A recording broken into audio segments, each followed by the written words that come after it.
VikesNow, Dustin Baker, the post-Super Bowl edition, February 13th, which means we're about 7 months away from regular season football. It's going to be a long ride. We'll get through it, hopefully together on this show as you join me daily, chat about the Vikings. We're going to chat about an NFL-themed topic today, which by default, of course, applies to the Vikings. It's this weird and undying notion. I guess it's a theory that's popped up in the last 5 years, maybe a little bit longer, that you need a rookie quarterback, or you need a quarterback on a rookie deal, to go win a Super Bowl. And it's flatly not true. It is a way to contend in the NFL is by getting a quarterback on a rookie deal and building the team out around him. It is a method to try and go win the thing. However, there is this prevalent talker out there that this is the way to do it. This is how you team build. Everybody's doing it, and this is how you win championships.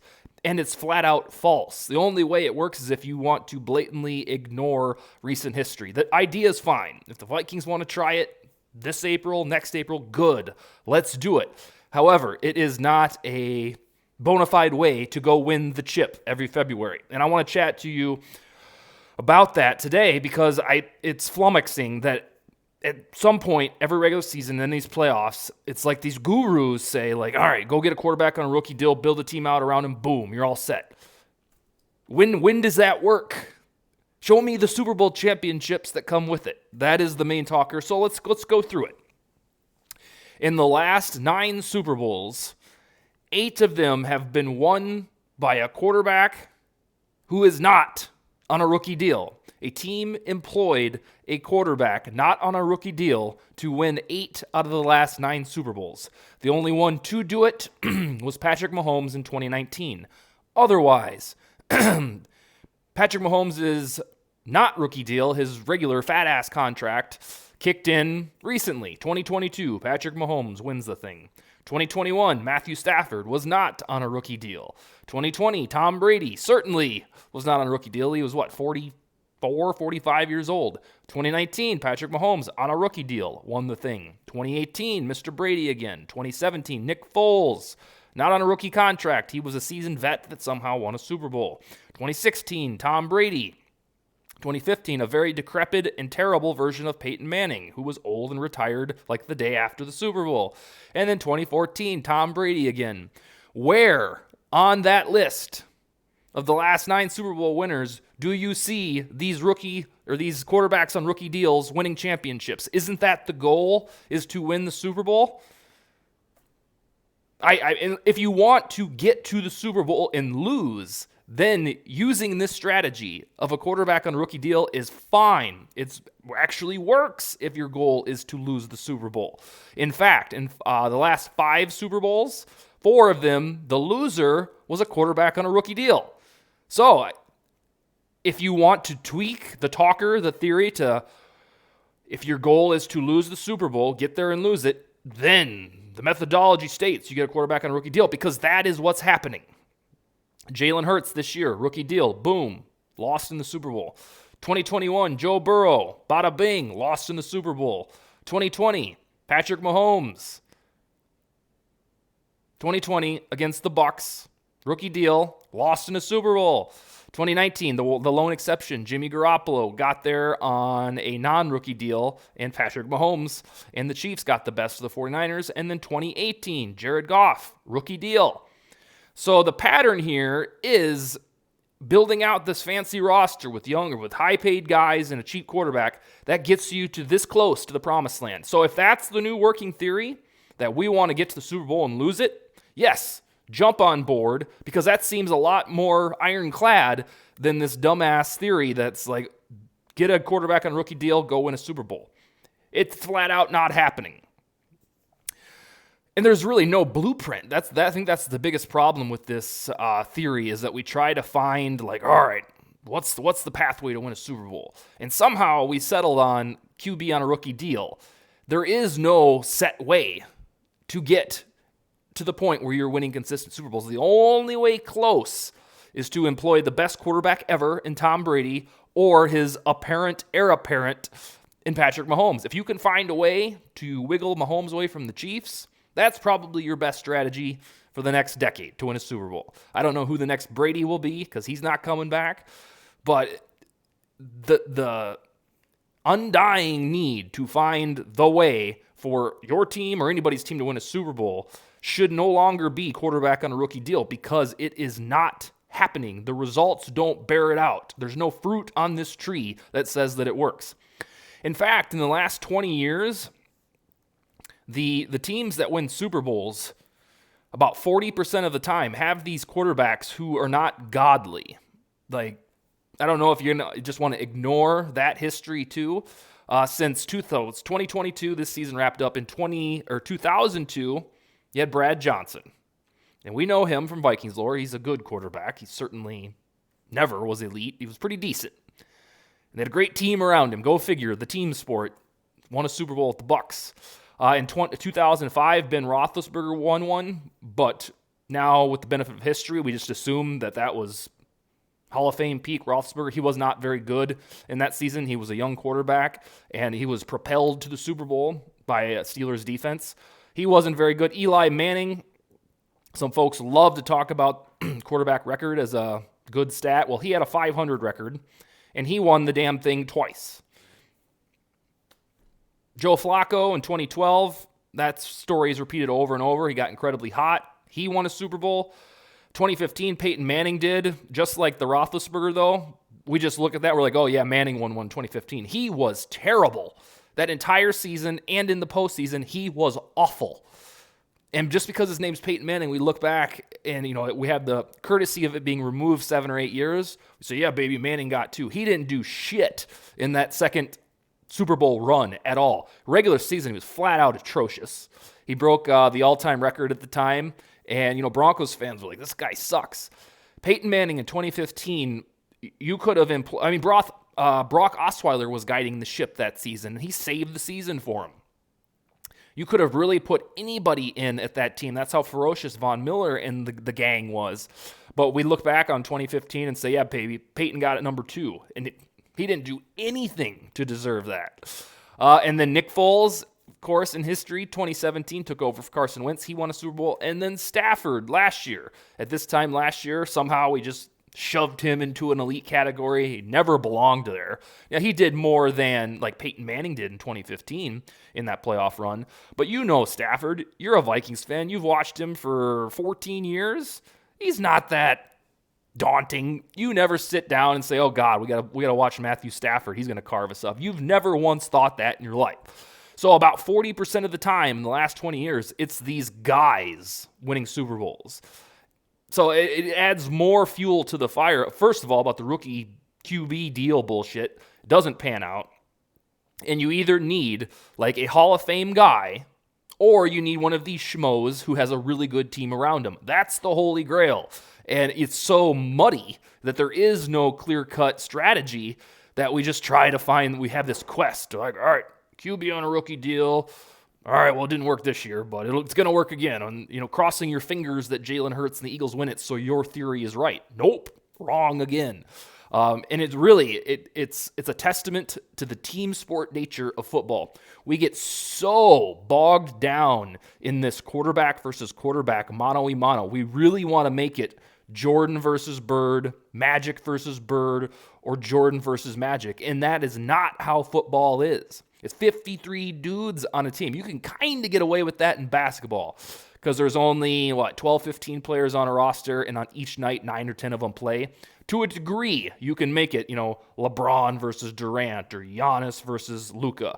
Fine. You can get away with doing that because there's so few players on the team. In football, it's a different story, complete opposite facets of the ball. Defense propelling to championships like the 2000 Ravens and the 2015 Broncos, but still, because of the marketing acumen, desire of the NFL, we pit it as quarterback versus quarterback, and it's baloney. We won't stop doing it because it makes too much money, but it's like we just pit these two quarterbacks against each other, and there's so much more to it. So thankfully, you have a natural incumbent advantage when you employ Patrick Mahomes or Tom Brady because they're so damn good that when the rest of the supporting cast isn't quite as good, that guy, last night was Mahomes, 7 other times it was Brady, he usually does the rest. But these other times, in the last 20 years, Brad Johnson, it was even Dilfer outside of the 20-year metric. Nick Foles, Joe Flacco, Stafford last year, Eli Manning twice. Usually it's the team that is getting it done. So I'll ask you over and over and try to figure out, there is no one-size-fits-all for if you go into an offseason. All right, here's how we're going to win the Super Bowl. Why does there need to be a method? Why do you have to put it in a box that says QB on a rookie deal is the only way to go? There are so many different methods to do it, and yes, it usually involves Mahomes or Brady, but for the other crumbs that are left to the rest of us, there is no way. And again, if your goal is to get to the Super Bowl and lose it, then maybe the way is to draft a quarterback, use his rookie deal, and then what do you do afterward? That's the weird part. If for the truthers that say quarterback on a rookie deal is the only way to go, well, what happens when you don't win the chip after year 4 or 5? Do you let some other sucker pay him, and then you just start your little process all over again? That's how weird the theory is. If I had to subscribe to a methodology to win the Super Bowl, if I was forced to put it in a shoebox or a one-size-fits-all thing, I would say draft well every draft. That would be my recommendation. Because when you have a good general manager who grabs 7 to 10 men from each NFL draft, then you get those 7 to 10 dudes on cheap contracts for 4 to 5 years. You fill out your roster with those guys who are affordable for that period of time. It's like the mass effect of quarterback on rookie deal, but it applies to everywhere on the roster. It's not just the quarterback position. I think that would be my best strategy. Hey, Kwesi, hey, Chris Ballard, it's as easy as drafting, hitting a home run in every draft, because then you have those contributors. You saw it with the Chiefs this year.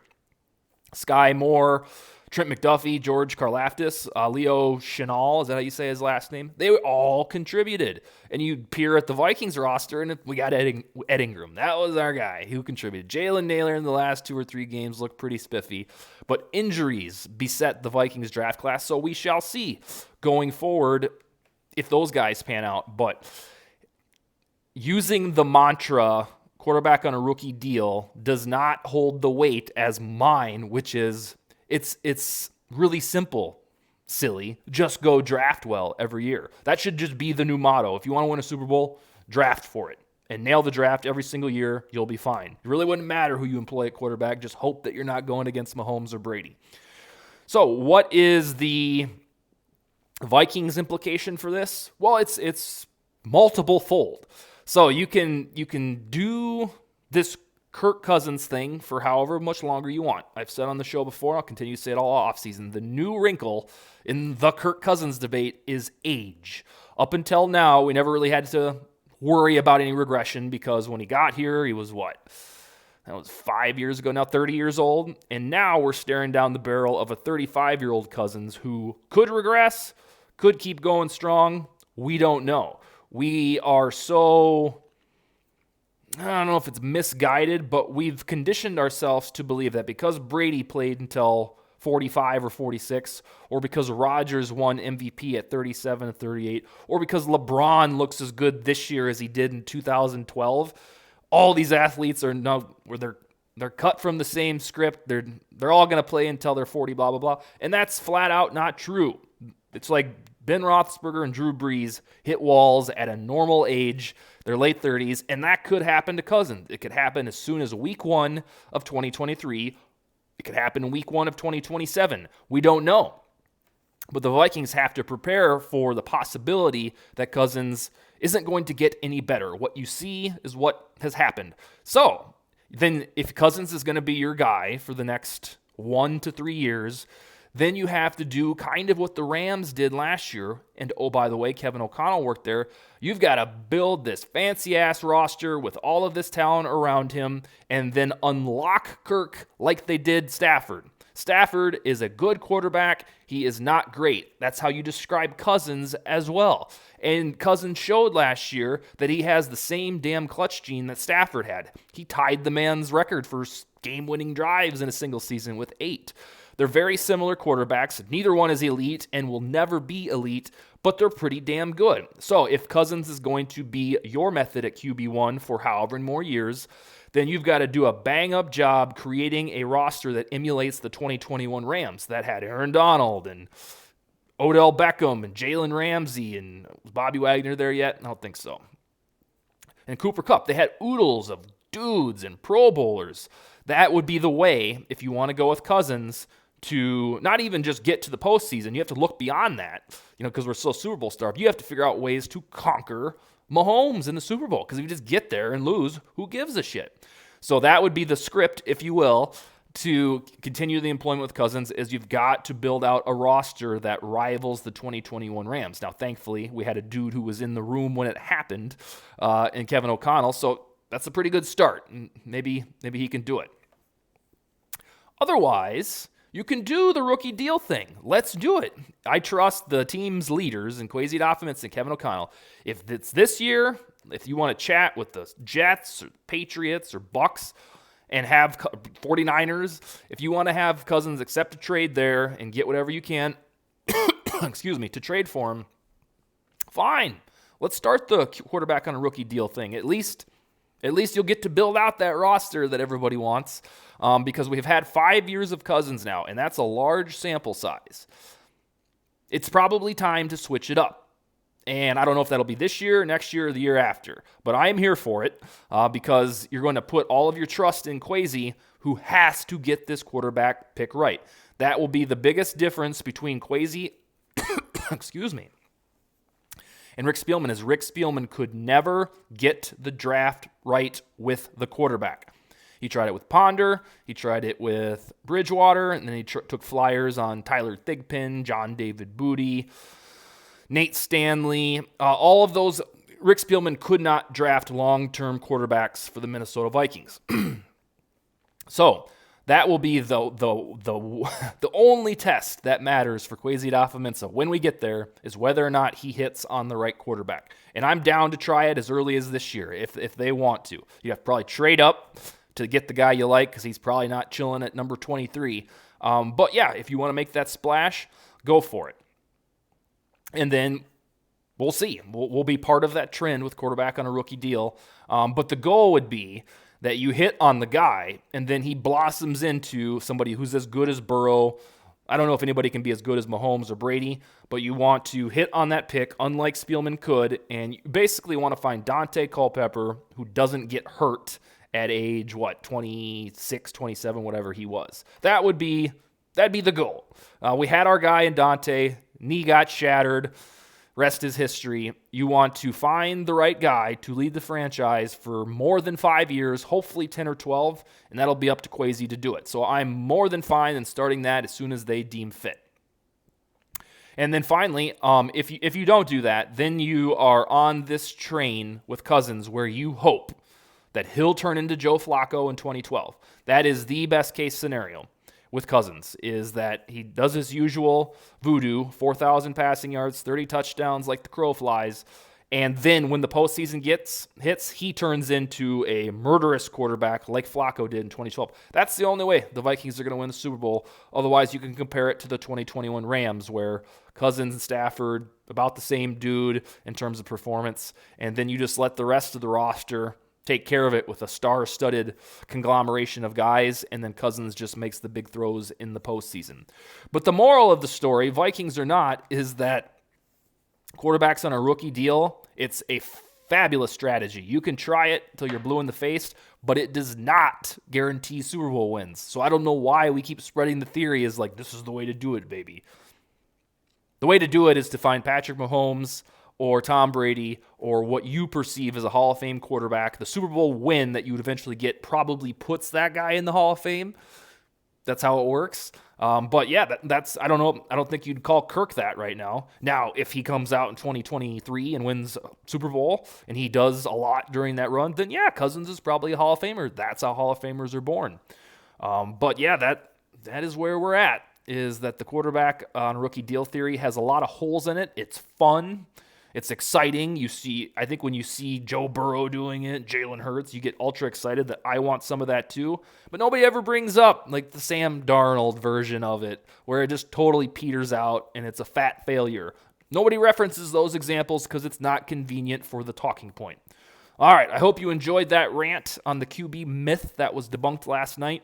The offseason, I think formally, is officially here for the whole NFL and the Vikings. The Vikings arrived, 4 weeks ago? But it's free agency season. That's about 4 weeks away. And then the NFL draft is April 27th. I'll be back tomorrow, chat about some Viking stuff. Skol, baby.